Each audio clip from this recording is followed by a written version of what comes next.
Ibihe byiza bamwe mu bakurikira ubukungu talks abahisemo kuzajya bakandira nzogera kugira ngo ibiganiro byose dukoze bite bibageraho, ndetse n'abahisemo kuzajya babireba mu bundi buryo batireba hakanda. Tushimira ku bitekerezo mugenda muduha, tunagenda tunyuzamo amaso bimwe mu bibazo mukunda kutubaza. Hari ikibazo cyabaye muri Kenya kubera yuko cyahereye cyane ku bukungu, aho bari bafite bill yagombaga gutuma bagerageza kugabanya imyenda, hanyuma bikaza kugenda ukundi kuntu aho itakiriwe neza, urubyiruko ruhitamo gukora icyo bo bita mandamano cyangwa se reject financial bill 2024, bajya mu mihanda bayigaragambya berekana uko babitekereza. Wenda mu ncamake kugira ngo ntabwo ngende buvuge Kenya cyane, ahubwo mwagakwiye kuba mwibaza kubera iki ibihugu byose byahise bihitamo guceceka. Kubera iki kuno guceceka kose bihuriye he? Kubera iki ari gutya abantu bose babihisemo? Hari akadokima muyangana niko ndi bukoreshe nsoma, kuko hano ndaba ngiye mu mibare, kandi imibare ntabwo bisaba ngo ndumva, ndabona ko iyi ni issue ikomeye cyane. Abapoliticiye bose babasa nkaho bari gukwepa. Muri Kenya impamvu ibi bintu byose biba ntabwo ari uko ibi bintu byatangiye kugera ahangaha ubundi bisanze kuri iki kibazo gute. Murabona iyo ugiye kureba Kenya, hari amafaranga twita GDP cyangwa se umusaruro mbumbe, ibituma budget igihugu kigenderaho ibigomba kuba yavuye ahantu henshi. Abenshi baba bumva ari imisoro, ariko imisoro ni akantu gato mu niko kantu igihugu gifite cyakuramo ayo mafaranga iyo kitashoye, cyangwa se ngo kibe gifite ibyo bamwe bita sovereign fund, ibintu igihugu kiba cyarashoyemo hanze mu gihugu, kikubaka amahoteli mu bindi bihugu kugira ngo kinjize amafaranga. Ibihugu bimwe birabifite, nka benshi twagiye tubabwira urugero nka Qatar, ifite amazu mirondere ikodesha amafaranga akagaruka ku bene gihugu. Ibyo ntabwo ari byo tugiye gusobanura uyu munsi, ahubwo turi kureba kuri iki kintu cya budget. Ni ukuvuga ngo iyi budget impamvu yari muri Kenya bo byateye ikibazo ni uko bo barize icya mbere, kandi ibi bintu baba babyumva. Cya kabiri, bafite demokarasi, akenshi bakora ibishoboka ngo igende ku mategeko. Ni ukuvuga ngo hano ikibazo cyagiraga kiti: umuvugizi wa Sena, budget, umusenate speaker, umuvugizi wa Sena muri 2023-2024 budget yari miliyoni 35 z'amashiringi. Muri bills nshyashya aya ni amafaranga baba bamugeneye yo gukora ingendo, bari bamusabiye miliyoni 203 z'amashiringi. Ni ukuvuga ngo hano ni ukuvuga ngo bafashe ayo bari bamugeneye bwa mbere bayakuba inshuro zigera hafi inshuro 7 ya 6. Hanyuma bafata umuvugizi wa National Assembly ariyo twagiranya nk'umutwe w'abadepite, amafaranga y'ingendo ye muri umwaka wari budget y'ubushize yari miliyoni 60. Uyu mwaka baruriza aba miliyoni 76. Noneho bafata komite ya Sena, za ngendo mwumva ngo bagiye hehe, ziva kuri miliyoni 200 hanyuma ziba miliyoni 704. Hanyuma bahita bafata n'abandi bayobozi nabo ukabona amafaranga yabo yagiye yikuba inshuro nyinshi. None ikibazo kiza kigira kiti: haza vice president wa Kenya witwa Gachagua, we yari ari gushaka, none yari yasabye ko muri budget nshyashya bari bumuhemo miliyari 2.6 z'amashiringi. Ahangaha ni ukuvuga ngo ayo mafaranga yari amafaranga menshi cyane. Ikintu ngo bashakaga gukora ngo nuko yari afite residence abamo cyangwa se ahacumbika aho bita Karen Nairobi, arangije afite nantuza na annex kuri office yo kuri Harambe, harangije ubwo n'abantu bazi Kenya abo bantu bo barahazi. Hanyuma hari no kuvuga ngo arashaka kugura imodoka nshya, arashaka kuzajya atanga imidari yishimwe ku bantu bari bagize ibyo bakora, ashaka kugira amafaranga akoresha mu lobby nk'abapoliticiye. Akenshi hari ikintu muri politike bita confidential expenditure. Ibi ngibi bihoraho, igihugu cyose kiba kibifite, ariko ikibazo si cyari cyahubwo mwumvishemo ahantu atura, arashaka kugura imodoka nshya, imidari n'iki. Noneho ibyo bivaho, hanyuma umwe mu advisor wa Ruto, ni ukuvuga ngo Ruto ntabwo ikibazo cyari icyo. abantu bose bageraho bibaza bavuga bati uyu mugabo ashobora kuba yayobora igihe gito ariko ntiyayobora igihe kirekire, kubera ko ajya ku butegetsi yagiye akora amamoves amwe abantu bemeye bavuga bati ari kubajyana mu nzira ya nyayo.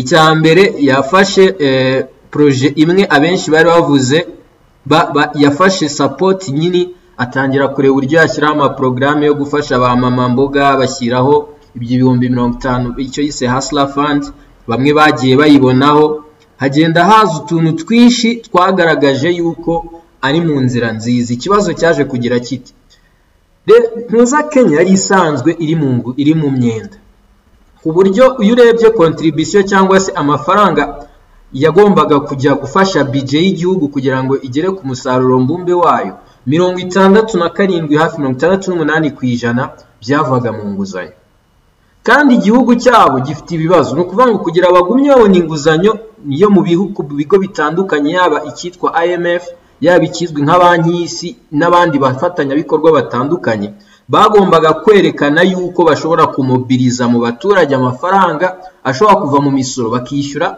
ya myenda. Sasa ikibazo ubundi iyo imyenda ari myinshi bagomba kwishyura, ubundi igihugu cyose ikintu baba basabwa muri economy nuko basaba yuko bagabanya aho bashora hatari ngombwa.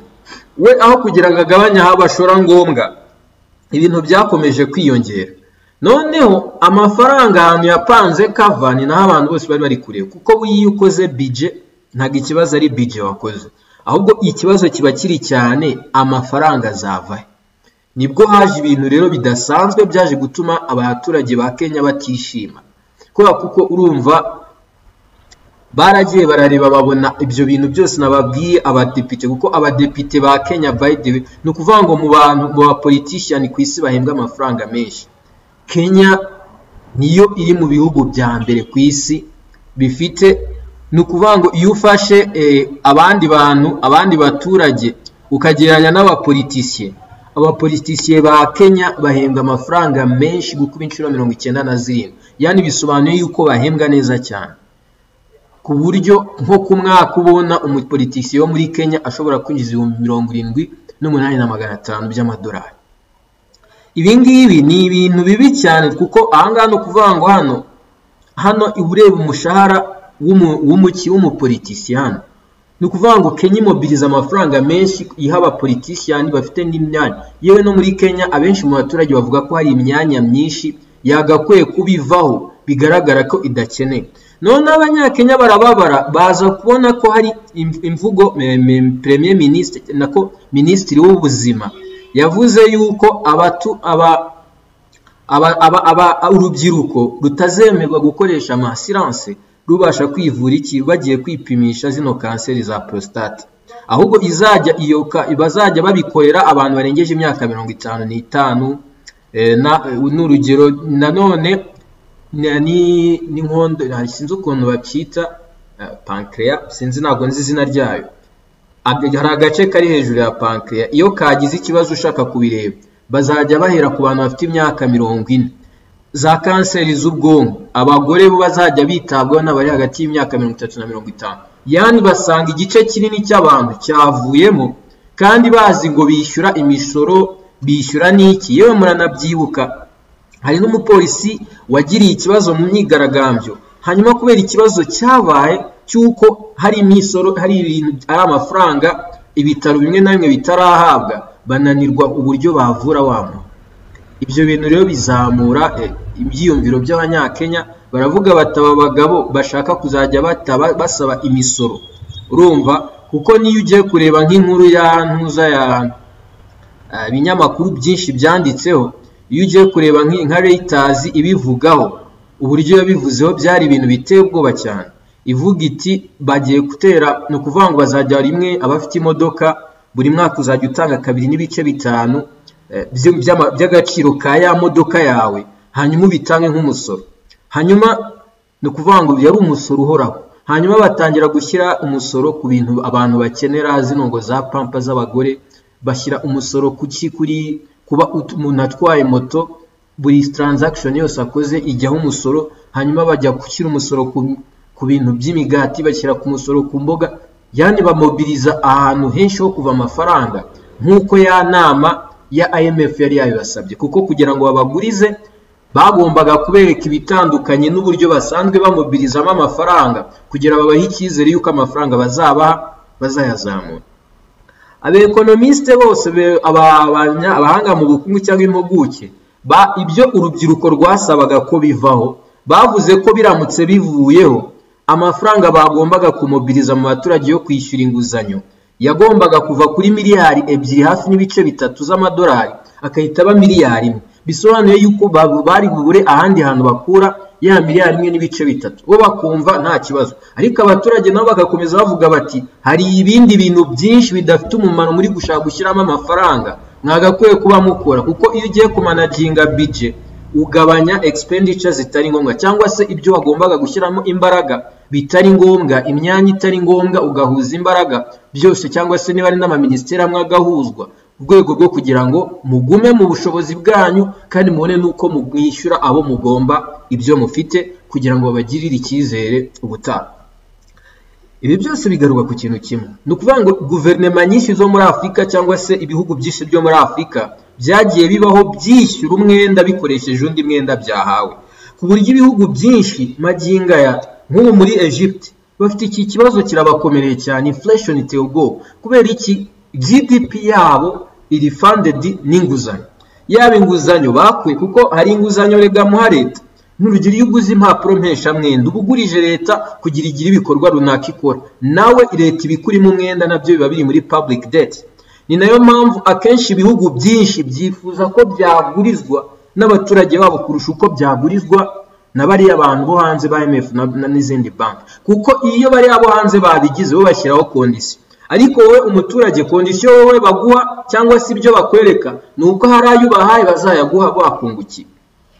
Ikindi nanone iyi pressure y'iyi bill yavagaye, n'urugero muri Kenya ababyibuka umwaka ushize ishiringi nko mu kwezi kwa 12 gutyo, igihe ishiringi ni dolari rimwe ryaguraga amashiringi nk'J159.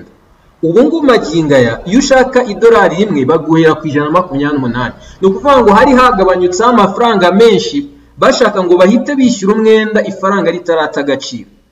Ibyo bintu nabyo ni ikindi kintu pressure uyu mugabo yari ariho Ruto, kuko mu ruhande rw'abaturage buri wese afite ukuri na leta ifite ukuri. Ikibazo cy'amatsiko bose ubu ngubu kiri kube ari kimwe, nta proposal zose bari gutanga nibyo nizo kugabanya expenditure ni kimwe mu gisubizo.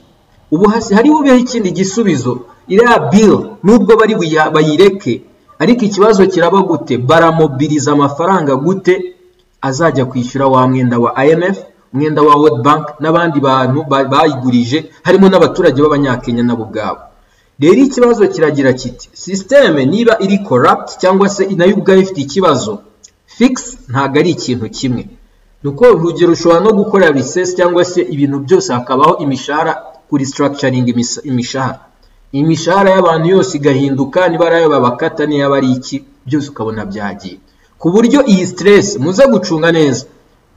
Union Africaine yacecetse, East Africa yacecetse, urumva ibindi bihugu byose byacecetse. Icyo bari gukora uze no kura muri Afrika abantu bari kuripotinga ya makuru ni abanyamakuru gusa, ariko nta muyobozi w'igihugu mwari mwumva uri gufasha Ruto. Ahubwo Ruto ikibazo ari no guhura nacyo n'umuyobozi yavuyeho asimbura wagize n'uruhare no mu nguzanyo ubu ngubu bari gusabwa kwishyura nawe arahari. Ikintu nanone Ruto abandi bamwanja nuko nawe yakoze ingendo nyinshi zitari zifite umumaro, aza gutabarwa nuko ubushize yavuze yuko imwe mu ngendo akora hari abantu baba bazishyuye.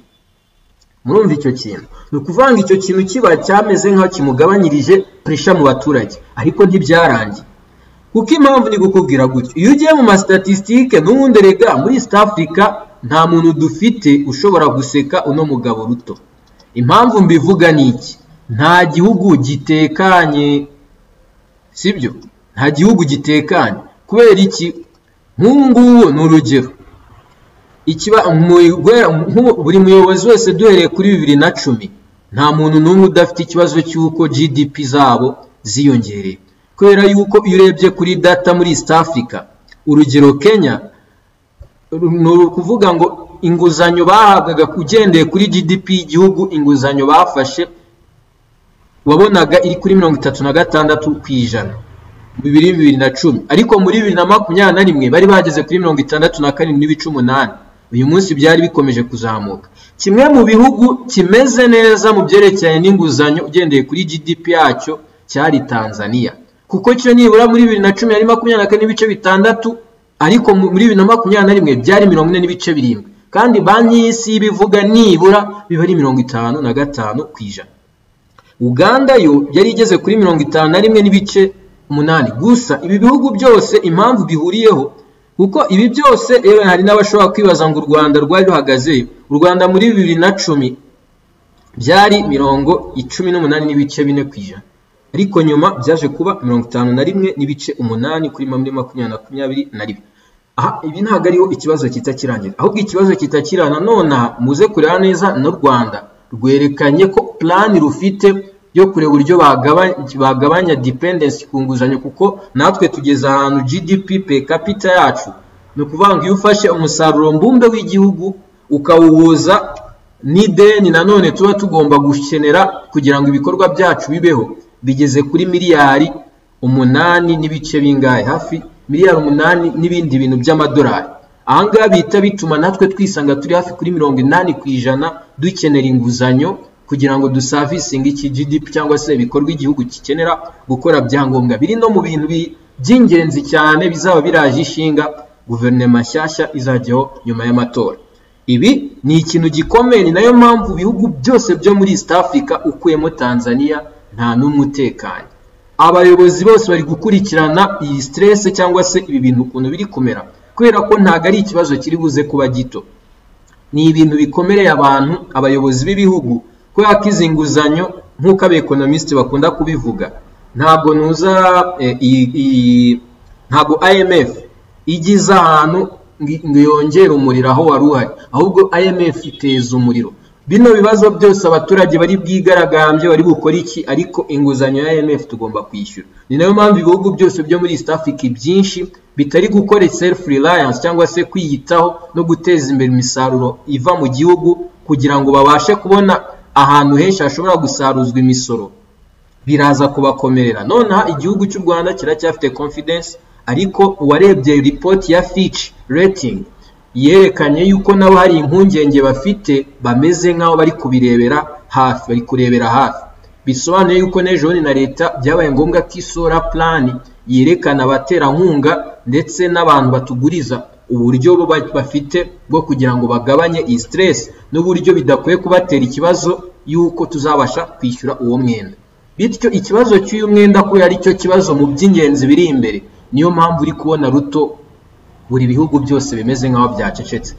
N'ibindi byo byahisemo no kwihugiraho bikirebera ibyabo, bamera nkaho batari kubireba kubera ko barabizi no kuvuga gusa uri perezida ushobora gutuma n'abaturage bahita bashyira attention ku maso yawe, bidashobora kugwa neza ubutegetsi bwa. Iki ni igice cya mbere, ubutaha none tuzareba birabaye nibyo, ariko se ni irihe somo dukwiye kuvanamo? Ni ikihe kintu noneho ibihugu byagakwiye kuba bishyiramo imbaraga nonaha kugira ngo tutagumya muri ibi bibazo, kuko bino bibazo bigira ingaruka cyane no mu mirire cyangwa se no n'ibyo abantu barya cyangwa bashyira ibiryo abantu bashyira ku meza yabo.